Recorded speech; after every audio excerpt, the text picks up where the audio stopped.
Confession of Window Cleaner is a 1974 British comedy film directed by Val Guest. The optimistic and inept Timothy Leah is freshly employed by his brother-in-law Sid as a window cleaner. With Sid an impending father-to-be, he looks to Timmy to fully satisfy his customers, little realizing that Timmy's accident-prone ways often strays to his love life with his clients. Channel Viaggio Celebrity presents 10 films like Confessions. Number 10. Adventures of a Private Eye, 1977. With renowned private eye Judd Black away on business, his lackluster assistant Bob West jumped at the chance to proving himself as an equally skilled detective. When a former model is blackmailed by a set of compromising photographs, the well-meaning but inexperienced Bob takes on the case. With a list of eccentric suspects all set to inherit a fortune if the offending pictures should come to light, the naive detective sets about uncovering the blackmailer. But his investigation is continuously hampered by several romantic shenanigans. Bob soon finds himself in over his head as he tries to protect his client and solve the mystery. The budget is higher, the cast is larger, and there is a strong script from Michael Armstrong, a talented filmmaker in his own right, who was also responsible for writing two of the best British comedies, The Sex Thief and Eskimo Nail. Number 9. Confession of a Pop Performer, 1975. Either you have got it or you haven't. Some like Randy Young, Timothy Leah manage to get it all the time. Signing up with a pop group, our boisterous hero progresses rapidly from local gigs to scoring a titillating hit with the Climax Sisters, with plenty of ribald adventure along the way. A classic for those who want to know how to get more out of music. In the follow-up to the 1974 hit Confession of a Window Cleaner, Robin Asquith returned to give another cheeky performance as the Randy Young Timothy Leah, now a pop performer whose group, despite a lack of any noticeable talent, end up at performing at the London Palladium. Confession of a Pop Performer is the second of this incredibly but undeservedly popular 70s comedy series that tried to step into the breach when the carry-on films were flagging. Number 8. Can I Keep It Up for a Week? 1974. Gil's girlfriend Annette threatens to leave him unless he manages to hold down a job for just 7 days. But this is not as easy as it sounds for accident-prone Gil. When he signed up with an employment agency called Here to Service You, all manner of body misadventure ensue. This is one of those goofy 70s British comedies in the mode of the popular Confession of or Adventure of series, where servile, demeaning employment somehow leads a young man to get more scrumptious tale than any young man could possibly handle. The male protagonist here has a gorgeous, generously fiancée who refuses to marry him unless he proves he can keep it up for a week. This doesn't seem like all that difficult a task for someone to be considered marriage material.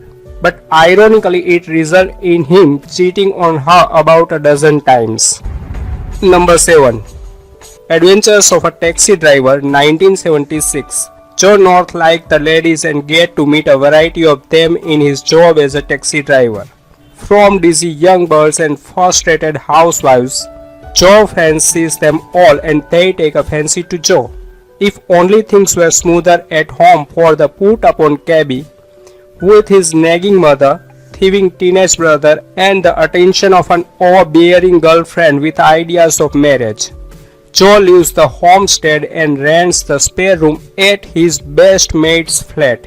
Meanwhile, he continues to find himself in an assortment of humorous love escapades until he accidentally becomes embroiled in a jewel heist that doesn't quite go to plan. Riding on the coattails of the successful Confession films, Stanley Long's adventure series proved to be hugely popular in their own right.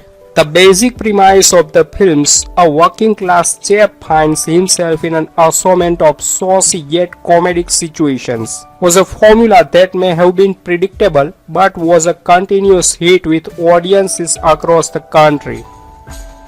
Number 6. Secrets of a Door-to-Door Salesman, 1973. David is a young West Country fisherman earning a living in a small boating village, but he yearns for the bright lights of the big city. When he receives an inheritance, the young man seizes his chance and, behind the wheel of an old-fashioned horseless carriage, sets off for London. David arrives in the urban metropolis with neither a plan as to what to do or any skills beyond being a lobster fisherman, finding accommodation in a house full of lusty young ladies. Our hapless hero finds himself appearing in an erotic movie before finding employment as a door-to-door vacuum cleaner salesman. While he struggles to keep his stock from being broken or lost, he finds himself confronted by a variety of randy housewives who need some extra enticing to see the benefits of owning a vacuum cleaner. David, however, truly pines for Martina, an au pair who cares for him, but is skeptical of his intention after her disastrous affair with a sleazy womanizer. Number 5. Confession of a Driving Instructor, 1976. This time Timothy joins his brother-in-law's driving school. Their school is soon in rivalry with a competing school. While Timothy finds himself involved in an erotic adventure with his client's secretary and landlady, his clients are a mix of the inept and the dangerous, and as usual mayhem ensues. A rugby match is organized between the two schools, at which one of the rival schools' instructors unknowingly swallows a powerful aphrodisiac and rampages around the field, an event that leads to the climactic car chase. Confession of a Driving Instructor is the third of the Confession series, which start out with the surprisingly enjoyable Confession of a Window Cleaner. Sadly, this film is far from enjoyable. It's saddled with a rubbish script, people with dumb jokes, and scenarios which simply rehash those that have come before. Number 4. The Ups and Downs of a Handyman, 1976.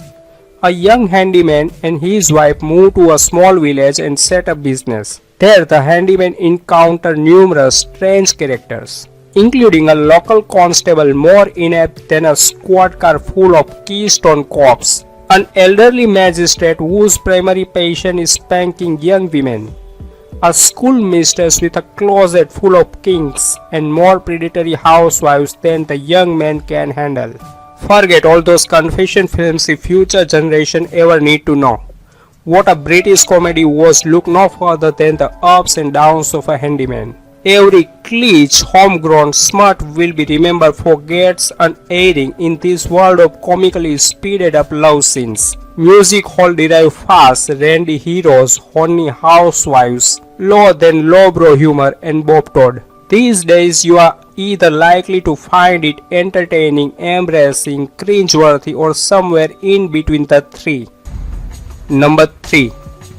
Confession of a Summer Camp Councillor, 1977. Timilia and his brother-in-law Sidney Nugget run a holiday camp with complete disregard for the rest of the holidaymakers. Picking girls for their liking, life seems idyllic. That is until a new camp commandant takes over and starts whipping the staff into a new regime. With an all-star cast and following on from the previous 3 films, this 70s comedy will make you wish your next holiday was here. The last of the 4 confession films is about Timmy and Sid running a holiday camp, basically a summer camp for the whole family. If you have seen any or all of the previous films in this series, you'll get just what you expect. General silliness, dumb gags, and nudity at the drop of a hat. There was a British show called Hi-de-Hi which was also set in a holiday camp. But that show had polished and well-developed characters, while this film is just an excuse for romantic antics. That in and of itself is not bad, but the film doesn't try very hard to be anything but a comedy. Number 2. Adventures of a Plumber's Mate 1978. Times are hard for Plumber Sid South. Up to his neck in bills, facing eviction from his home and in debt to a violent bookie. He desperately needs to raise some funds or else Sid will be a broken man literally, as there are two thugs ready to break every bone in his body unless he hands over the cash he owes their boss. He doesn't help that Sid never seems to get paid for any of the work he does, as his occupation land him in a variety of risky situations which always end of disaster. Drastic times call for drastic measures, and the brow-beaten plumber seeks employment from Dodger, a steady wheeler dealer who can put some dubious work Sid's way.